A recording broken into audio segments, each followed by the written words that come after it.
Welcome to Business with Louis, the show where we explore the stories and strategies behind successful businesses and entrepreneurs. Today, we're going to talk about David Packard, the co-founder of Hewlett-Packard, one of the most iconic technology companies in the world. To understand why David Packard is important in the world of business, let's start with his background. Born in 1912 in Pueblo, Colorado, Packard grew up with a strong interest in engineering and mathematics. He attended Stanford University, where he met his future business partner, Bill Hewlett. After graduating, they started their company in a small garage in Palo Alto, California, with an initial investment of just $538.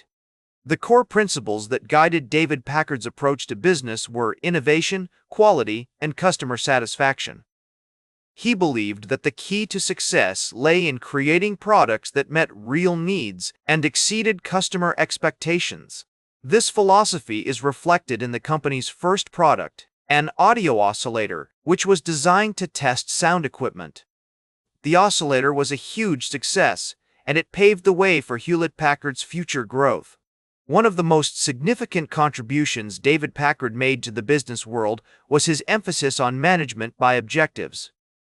This approach involves setting clear goals and expectations for employees, giving them the autonomy to make decisions, and providing regular feedback and evaluation. Packard believed that this approach would motivate employees to take ownership of their work and strive for excellence. Let's look at some real-world examples of how David Packard's principles played out in practice. One notable example is the development of the HP-35 calculator, which was the first handheld calculator to perform scientific and engineering calculations. The team that developed the calculator was given a high degree of autonomy, and they were encouraged to take risks and try new approaches.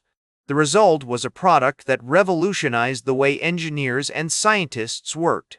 Another example is the way Hewlett-Packard approached customer service.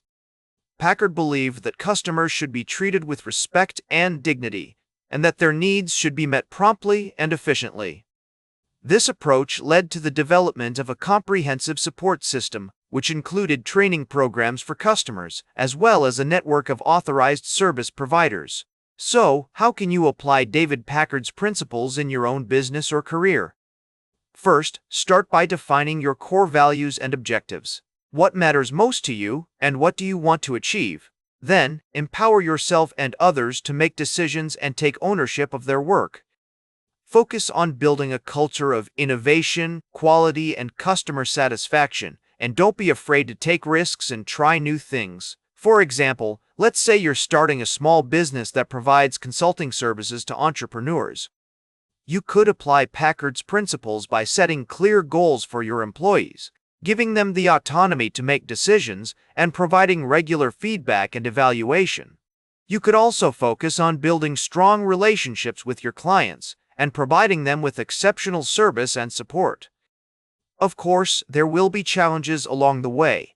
Packard himself faced numerous obstacles, from navigating the ups and downs of the tech industry to balancing short-term goals with long-term vision. But his approach was always to stay focused on the company's core values and mission, even when the going got tough. As we conclude today's episode, I want to leave you with a key takeaway. David Packard's legacy is not just about his own success story, it's about the principles and values that can guide us all as entrepreneurs, leaders, and innovators.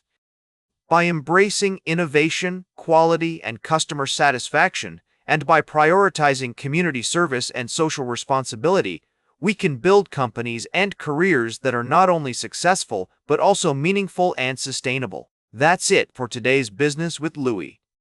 Be sure to like, share, and subscribe, and remember, every great business starts with action. Make your next move count.